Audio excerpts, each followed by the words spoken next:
something that I took seriously. And then once I actually like put it up, the movie itself, like, you know, again, it was filmed by a 14, 15, 16, 17, you know, 18-year-old, but like I was still like super like proud of it. Like I was like, I still fucking did it. Like, and it feels nice, man. Like honestly, like you'll never know like a better experience when you're just sitting down going, damn, like, you know what I mean? Like you're just like, sure. Fuck, like I did it.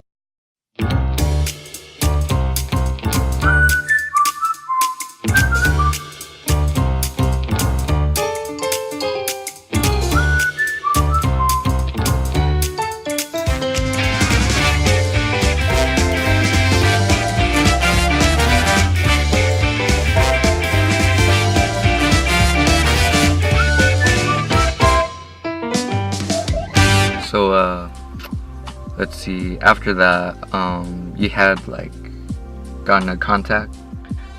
Within that week that I did the premiere, like I started to really stress out, and I started to like just like hit filmmakers up that like I had on my Instagram, like, because you know I think like our generation kind of gets it, where it's like we know we can connect and meet people that like have the same passion as like on the internet.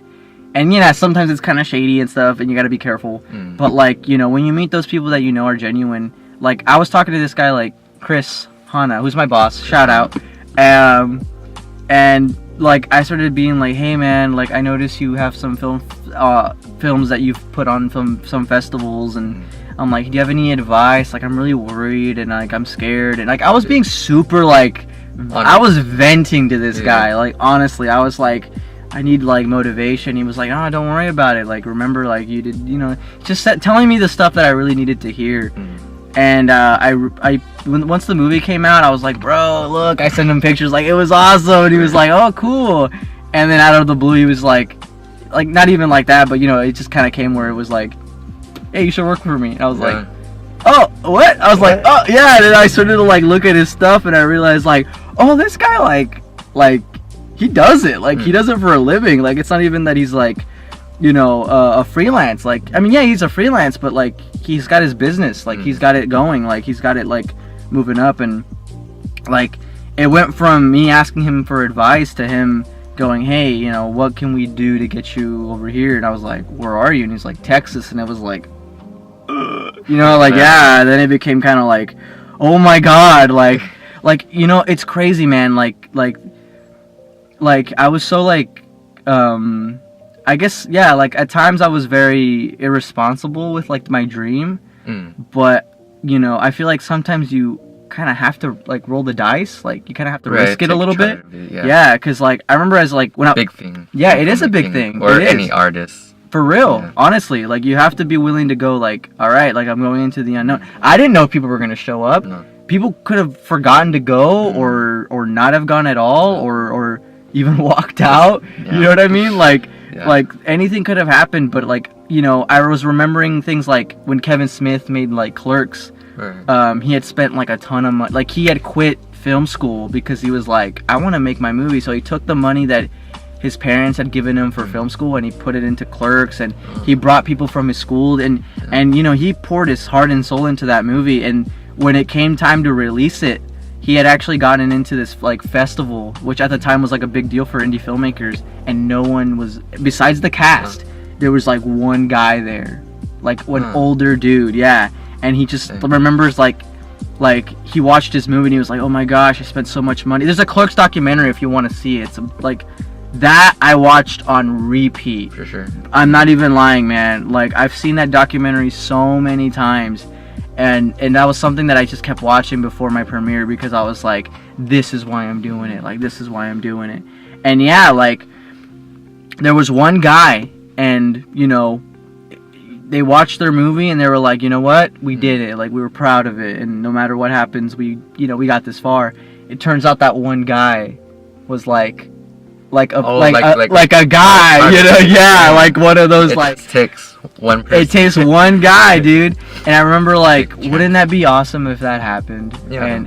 And that guy wasn't at the premiere watching it, but he was in Texas, like, giving me advice. And that's how I considered, like, Chris, like, the guy that, you know, like, helped. Like, I mean, you know, like, you know, like I'm not like gonna be this big dude or anything, you know what I mean? Like I'm just happy that like I have an opportunity, and like I'm super grateful for that, because like, you know, like it's been tough, man. Sometimes it's been tough, For like sure. you know, like it's been tough, like definitely. How did that make you feel, like after like everything happened, like all the engagement and Like at the premiere. at the premiere with the Texas guy and just I mean, I was definitely like, I don't know if I believe it yet, like, because I had like some music videos that I had put out and everything, and I started to like film more on my iPhone. I became like an iPhone filmmaker this year, like a lot, yeah. And now I'm ready for a DSLR. Yeah. Now I'm like, all right, let's go to like a camera, but like yeah, like I just like remember him like saying like, can it happen? And at the time I wasn't really able to, because I like, you know, I got some like legal problems, you know, I gotta take care of. yeah. But like you know, it just it was like, all right, like, and I would tell people, and they were very like skeptical and doubtful, and that always kind of hurt my feelings, because I was like I myself don't believe it, so I feel like I need someone to be like, yo, congrats, like, Right. you know what I mean? It's like, you know, it was kind of just tough, and I was definitely like, just I didn't really know how to feel about it. I was like, I don't know, like if it's real, then let's go, and if it's not, then it's not. And then, you know, once things got situated and it was like I'm ready to go, then it just became grind at work, you know, save up those checks, plan out the trip, get your luggage ready, and then it just became more real, and I was like, oh man, like I have to take this like jump, like, For sure. you know, that leap of faith where it's like, I don't know what's out there, but you know, Just take that opportunity. take that opportunity, or else that door closes, because you know, you could easily hire some other guy to be like, nah, I'm good, like I got my trio, I got my group, like, so like, yeah, like I flew out there, and you know, like I've already told you, like it's just very like nice to know that there's other people who like love it as much as you do. And not only that, but then when you have the opportunity to grind on it, like to like really grind, it's like, yes, like, oh, like it's like, it's not easy. It's not. It's you know, like, but you know, you have someone there. Chris, honestly, like he's kind of like my Jedi master, and I'm his Padawan. Like I'm trying to learn as much as I can, and I've made like I can't say what it is, but like basically like I almost like deleted like a project he was doing. Yeah, right. yeah, and I was like, oh, I'm fired. Like no, dude, honestly, I was so like embarrassed, and like, because he was editing on Adobe, and I edit on Final Cut Pro, but now I'm transitioning to Adobe. I love Final Cut Pro. I'll always fuck with that one. But like Adobe's like I know it, but I forget that like when you lay clips on top of others, it doesn't like move, it deletes it, and that's kind of what I did. And I'm familiar with Sony Vegas, so it does that, right? Yeah, it's like kind of like the same kind of, not really, but Sony Vegas is good. Yeah, that's a good one for sure. Yeah, I love you. Adobe, I had a little bit of experience in high school, but transitioning back into it, I forgot about the shortcuts and everything. So yeah, it's like always like it's like they get the job done, but they have different rules and you have to learn them. Yeah, and I remember just being like super scared, but luckily like his girlfriend like knew this like thing where you can back them up, and it was like, oh, thank God. And he just had to do some tweaks, but I was, you know, like it definitely reminded me like I have limitations, like I'm not there yet. And like, you know, for me, I always take the do you ever like think about your dream like in a spiritual sense, where it's like kind of like, not that it is, but you know what I mean, like when you pray and you like it's sort of like you have to remember like maybe you're not where you want to be at.